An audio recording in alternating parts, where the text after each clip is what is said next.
Hello, everyone. Thank you for joining me for our new normal way of presenting lectures. So by way of a brief introduction, my name is Laura Masur, and I'm an assistant professor of anthropology at Catholic University. And just to mention, if you hear some slight noises, my baby is napping in my lap. And so hopefully he will stay quiet and pacified the whole time. But if not, bear with me for a minute. So what I'm going to be talking about today is my research that started as part of my dissertation research and is continued, as I move forward and think about, ways to make archaeology relevant to the world we live in today. So what I want to talk about today specifically is how we can use research on Jesuit sites in Maryland, so from mission sites to plantation sites, as a way of contrasting the goals of history and archaeology, and then also these goals of cultural resource management archaeology, or Section 106 compliance, and the goals of archaeology from the ivory tower. So as an academic researcher, I have this goal of using archaeology to write narrative and using it in a way to think differently about historical narratives.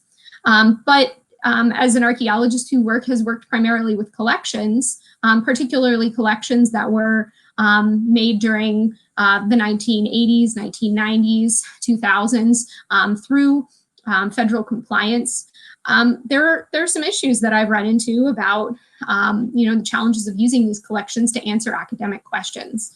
So I want to touch on that as a way of looking not just at cool sites and cool artifacts, but also about the bigger picture of what we're doing as archaeologists. And so I want to talk about these sites,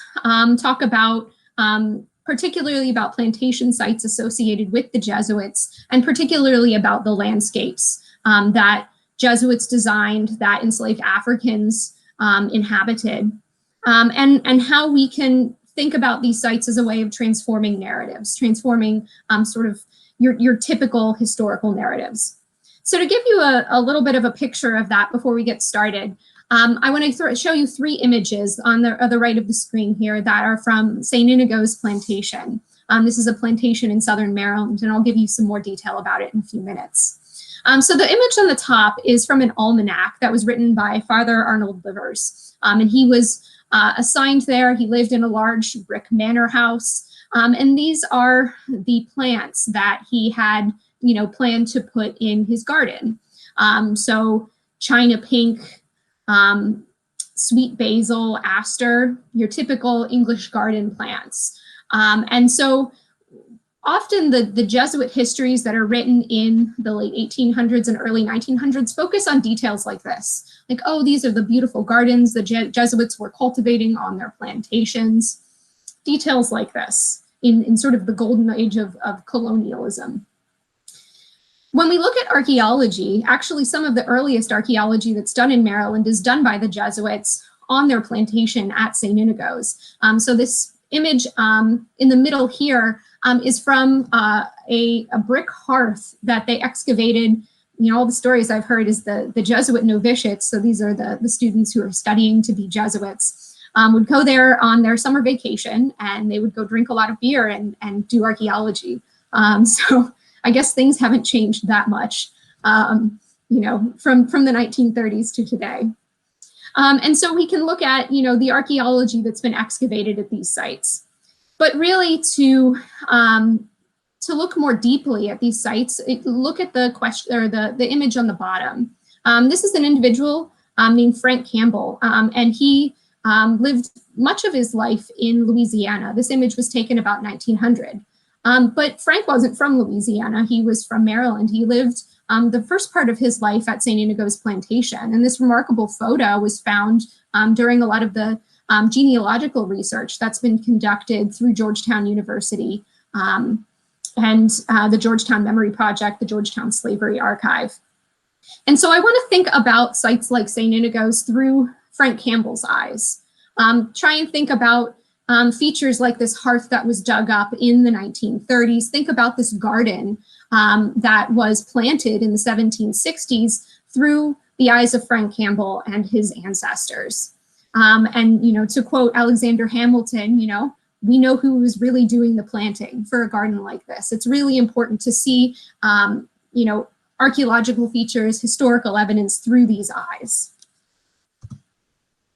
And so before we go into much more detail, I want to give some brief background on who are the Jesuits. So the Jesuits are an order of Roman Catholic priests.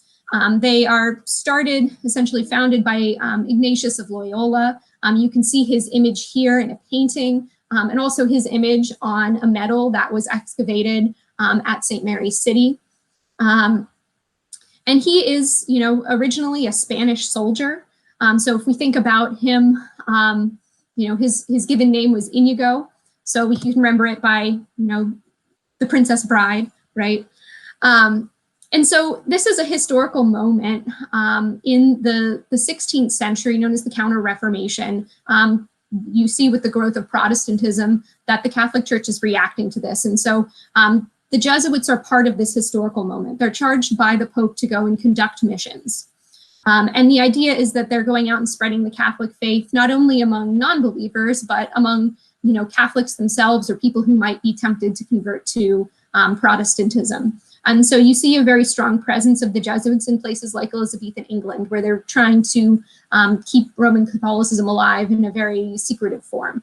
And so that's probably the best example of how to think about the Jesuits and where they're coming from when they're going into Maryland. And so they commonly accompanied colonial ventures, including the one to Maryland. So this image here is probably how, if any of you are native Marylanders, I'm a Virginian, so I get stories of John Smith that I remember from, my formative history classes.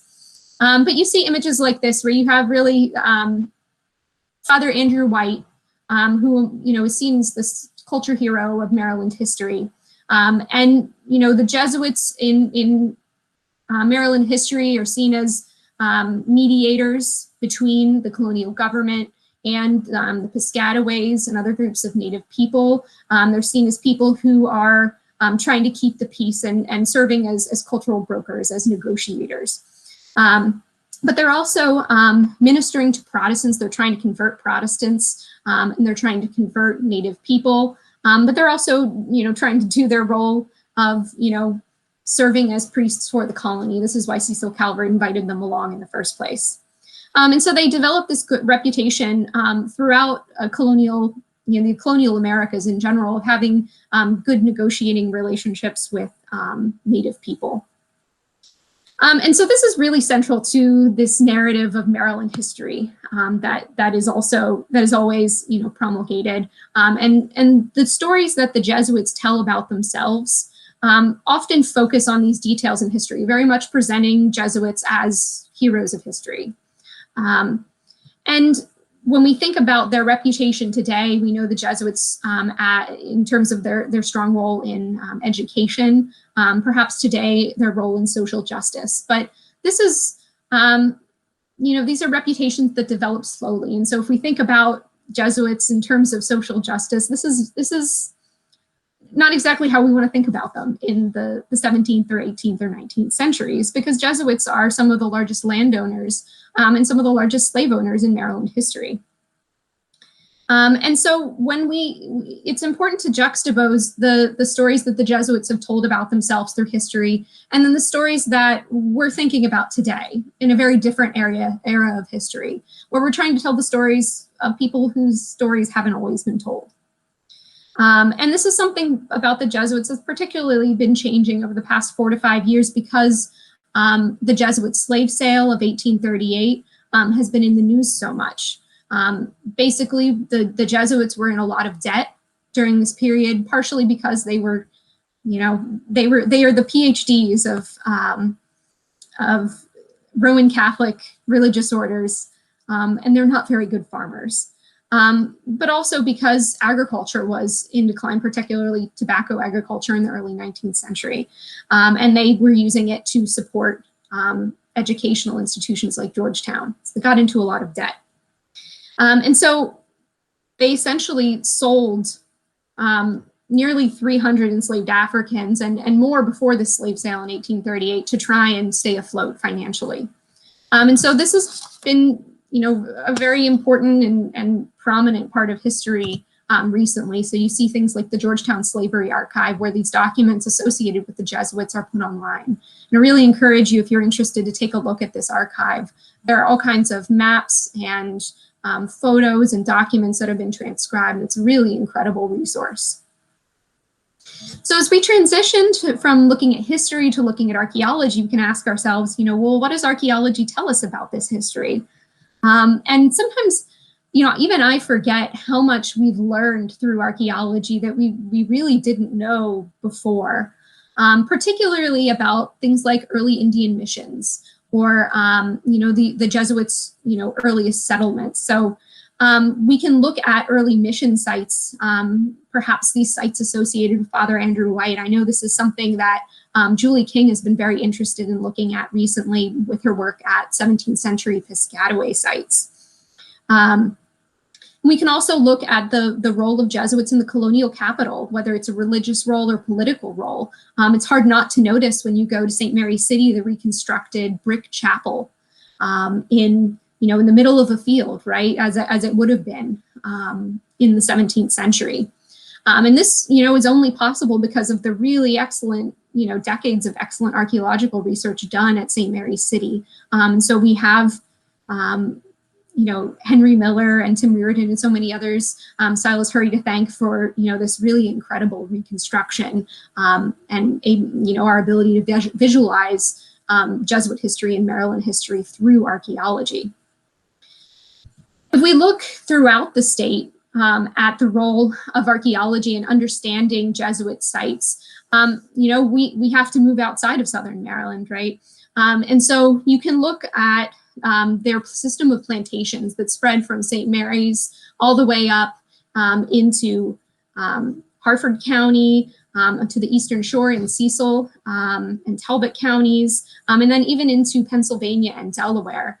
Basically, the Jesuits used farmland, plantation land, as a way of staking their claim in particular locations. And this is, you can look at all of these different locations of agricultural land and churches as part of their network of missions, and also, their network of trying to, form communities around plantations. Archaeology can also be a really great way of finding out about things that were not written down in history. So you can see really unique artifacts that come out of certain sites that can be connected with Jesuits. So this object up top with the blue beads and the metal, this is some sort of a modified rosary that came from a site in Pennsylvania. And what you see, it's a rosary, but it has a medal of King George II and Queen Caroline. And this was, if I had to remind myself about, the political context, these are not Catholics. These are not people who would want their face to be on a rosary.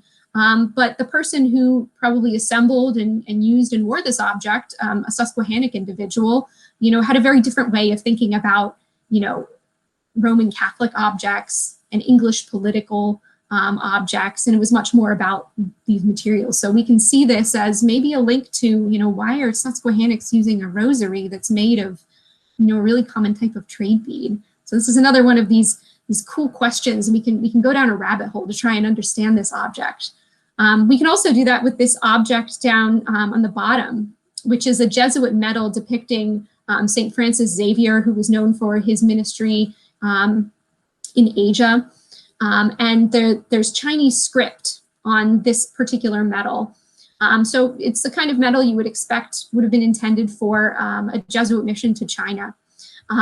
But it was found at Northampton Quarter.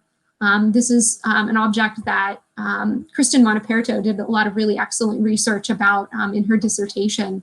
And it actually ended up at, a slave quarter, postbellum tenant house. We can start asking ourselves, again, these really complicated questions about how does this end up at this site where you really wouldn't expect to find it? So I'll plant those in your mind for more questions to think about.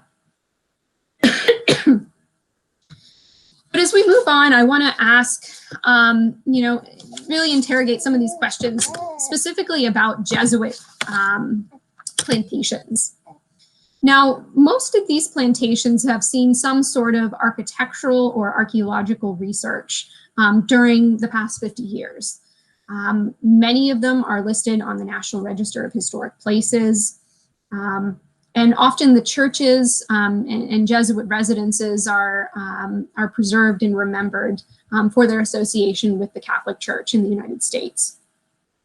But when we're looking at the way that we're trying to think about plantations as these much more diverse places, not just where Jesuits are living, this is when we start running into problems. Perhaps because only the church or the Jesuit residence is listed on the National Register and not the whole property. Perhaps because when we're doing archaeology of these sites, we're looking at a huge shovel test survey, and this is meant to be used to identify sites and not necessarily to tell us something we didn't already know other than location, right? That's where you have to do much more in-depth archaeology.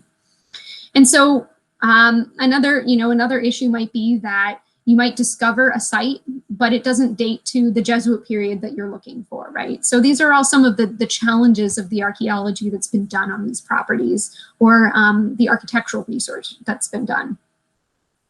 And so when we're looking to give a couple examples of this, one from White Marsh or Fingal. White Marsh is the Jesuit property that's in Prince George's County. It's number 5 on the map here, circled in teal.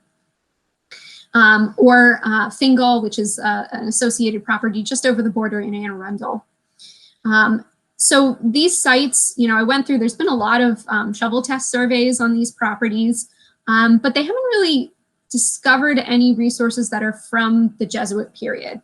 And so it's really hard to ask questions and add to our knowledge about this period of history based on these archaeological resources. What they do relate to is perhaps some of the tenant farmers who lived there in the late 19th and early 20th centuries, like the Cruish family. If you look at the map on the bottom left, C-R-E-U-I-S-H, one of those archaeological sites has likely been found. But not always quite this, the period that everyone wants to find out about. But I want to highlight one site in particular, St. Inigoes Plantation, where the archaeology really does tell us a lot about Jesuit plantations and really has illuminated so much that we really didn't know from written history. And then also look forward to another property that has this potential, partially just because it's very well preserved. You often see, archaeology is done when there's going to be development. The archaeology is done, it's documented, and then the site is gone. But that's not the case for a lot of these Jesuit sites, because they, the state actually bought a lot of the Jesuit land about 10 years ago. So I want to go in some depth about St. Inigoes Plantation. So this is, as I mentioned before, it's about a 2,000-acre plantation that's south of St. Mary's City. If you look at the map on the left, there's also outlined in white St. George's Island. And this was also owned by the Jesuits until the 1850s. And the Jesuits owned the property St. Inigoes for close to 300 years. And there are two areas that, most of their occupation, takes place.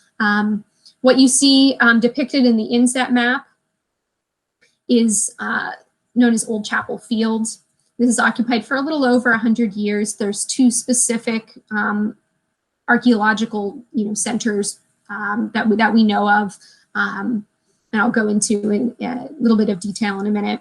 And then also Priest's Point, where they moved to at about 1750, which is, if you look at the inset map, just off to the left, this sort of triangular point of land.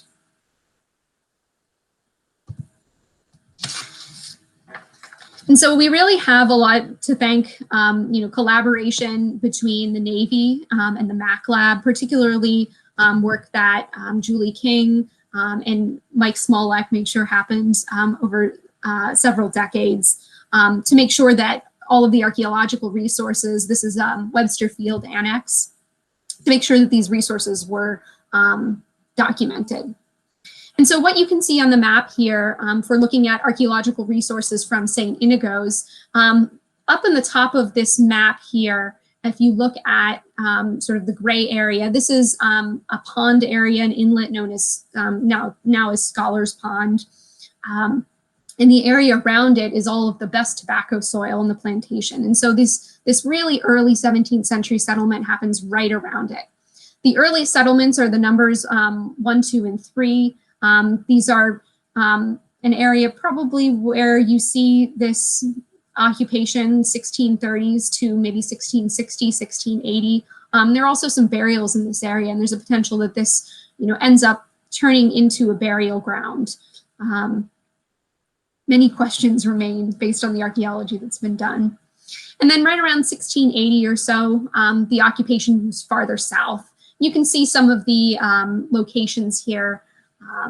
There is, there's evidence of several structures, and likely in the bottom here is a manor house, based on concentrations of brick and domestic artifacts.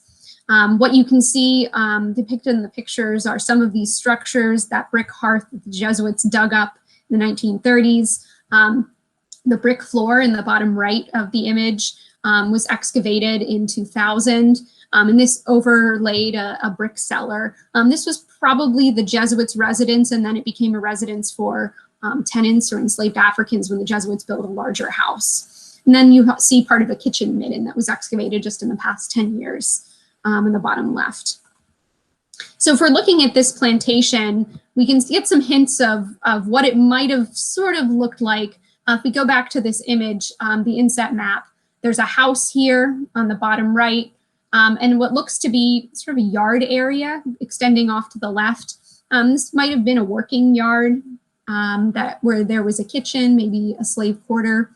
But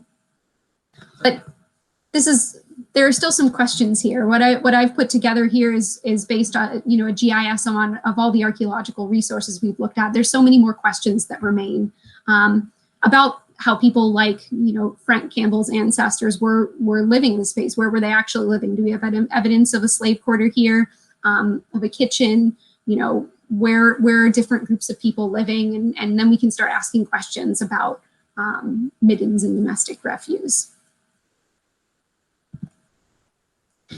So right around 1750, the focus of this plantation moves just about a mile west to this area that I pointed out before, known as Priest's Point.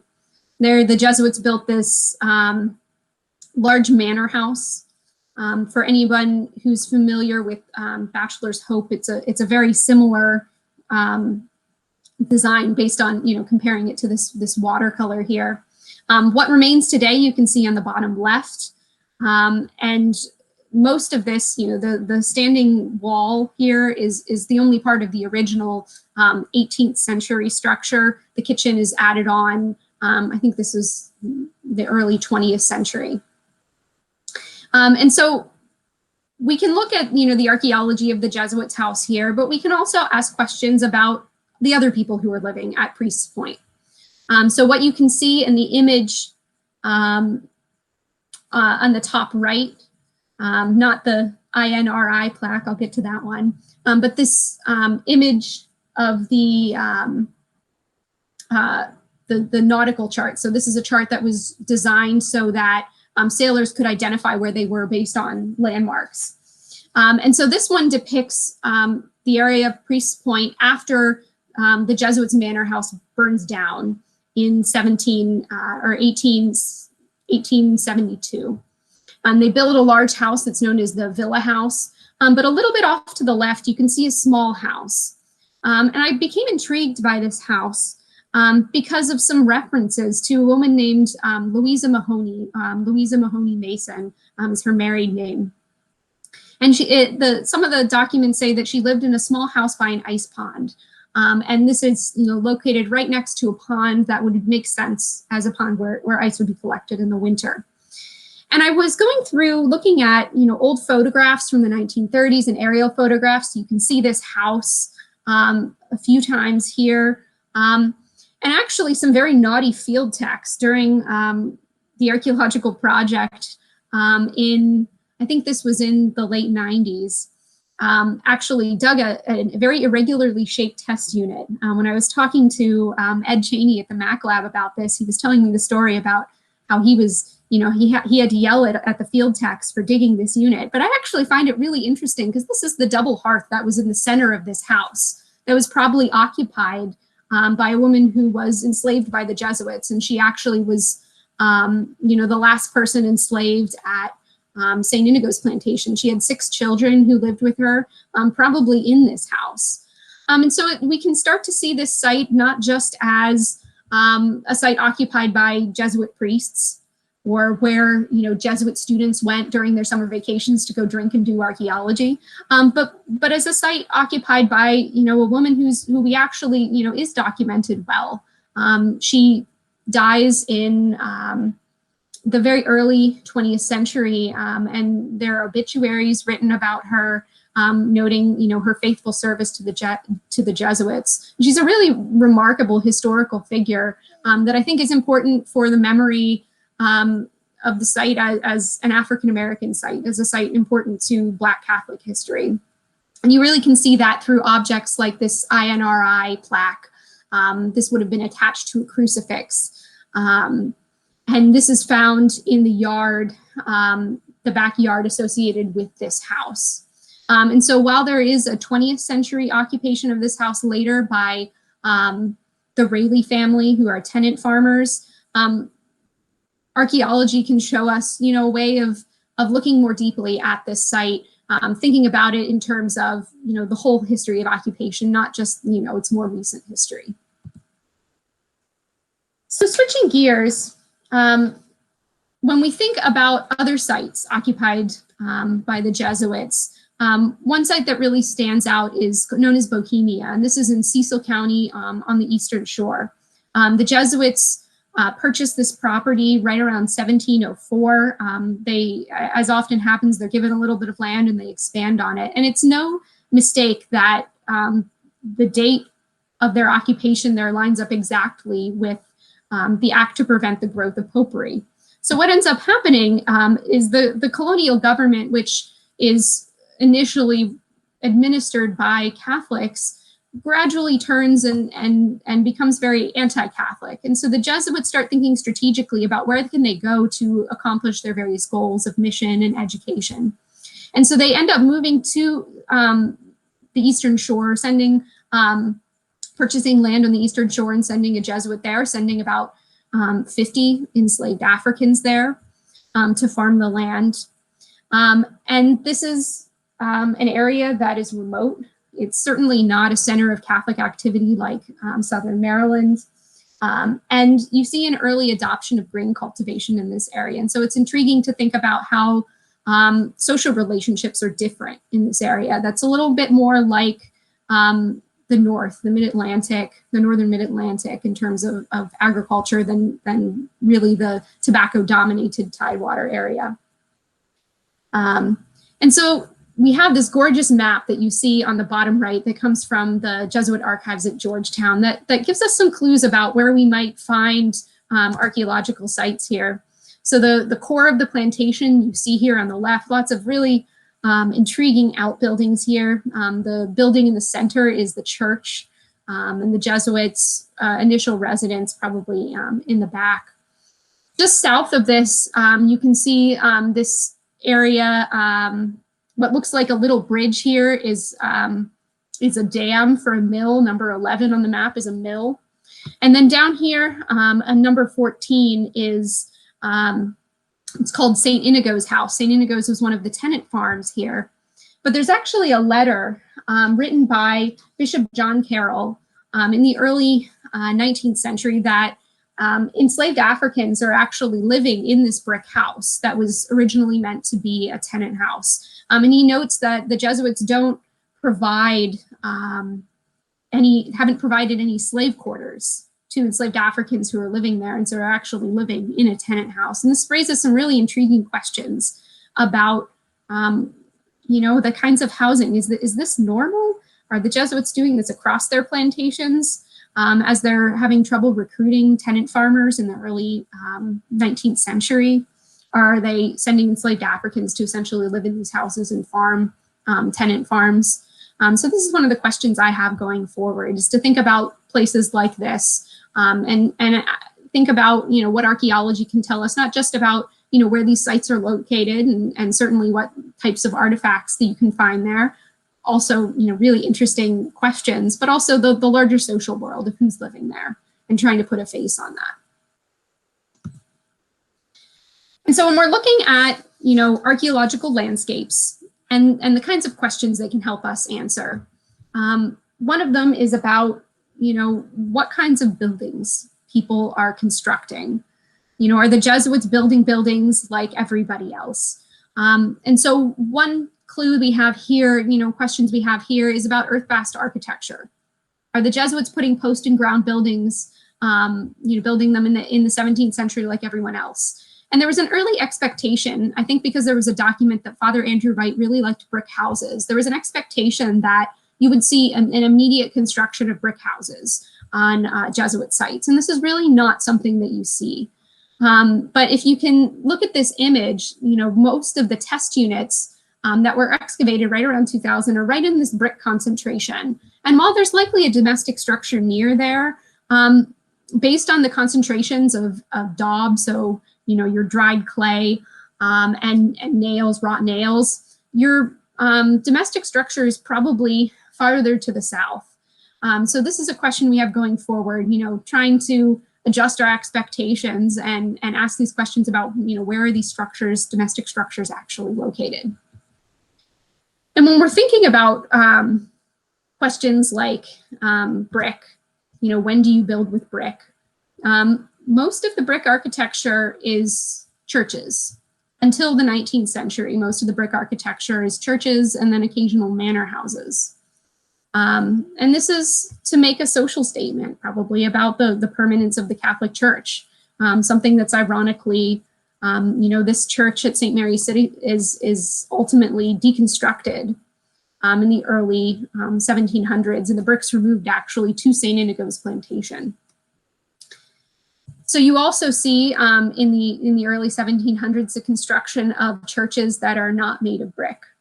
And so you can see this image on the bottom is from Newtown Plantation. And you can see that there's probably trends where, what's being built on Jesuit lands mirrors the political situation. They build with wood when they're trying to be secretive, when they're trying to maybe hide, that there's a church in a certain location. They're building with brick when they're trying to stand out. And it could also be read as a symbol of permanence of a domestic structure, a symbol of role in gentry lifestyles. It's something the Jesuits certainly participated in. And then also, once you get into the 19th century, permanence as an investment. The tenant house at Bohemia is on the bottom left. This house was probably built immediately after the Jesuits' 1838 slave sale, and they used some of the funds that they had earned to invest in a more permanent architecture. And so when we're reading social relations through architecture, through archaeological evidence of landscape, we can look at it in terms of, how plantation landscapes are designed.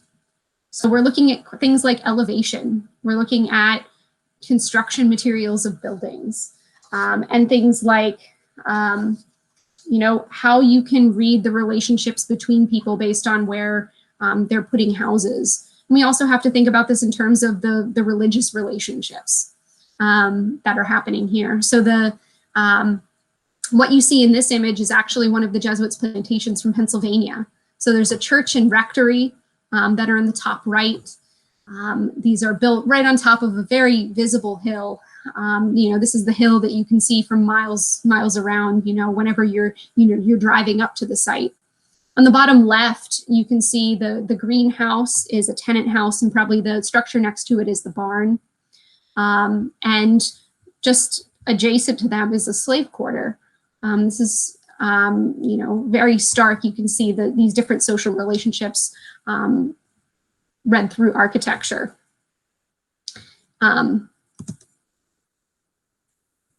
This is the tenant house that's here today, so you can visualize that, you know, looking up to the hill.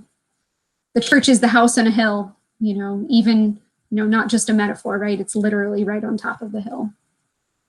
And so it's something to note when we're looking at sites like this, or when we're looking at sites like the house of Louisa Mason or the later residents, the Jesuits are really trying to cultivate Catholics to live on their plantations. They're either converting everyone or they're recruiting Catholics to live on their plantations.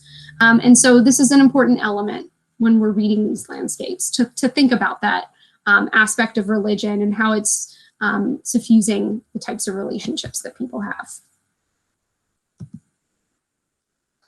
So as a final note, when we're thinking about all of this archaeology, all of these different types of evidence, what are we really doing with it? And for me, the ultimate goal is to take a look at those original historical narratives. Think about, you know, Father Arnold Livers and his garden, but then start thinking about it differently, thinking about it from a different point of view. And so what I'm thinking about when I examine these histories is a social history of, you know, non-Jesuits. What does archaeology tell us about the lives of non-Jesuits who are living at these sites?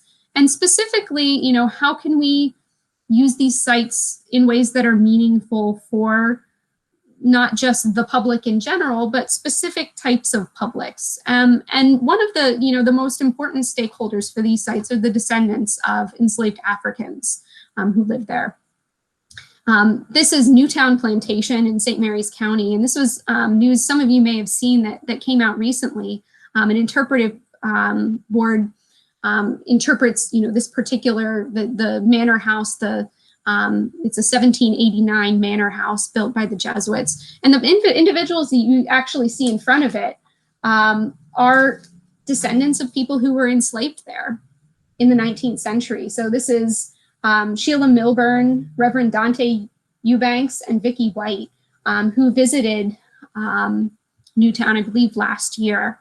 And so, you know, archaeology means something very different and very personal to them than everyone in general. And so I know Julie Shablitsky with the State Highway Administration is working on some of the state-owned land at Newtown, working on a project there that's specifically working with the descendants of people sold by the Jesuits in 1838, the people known as the GU 272.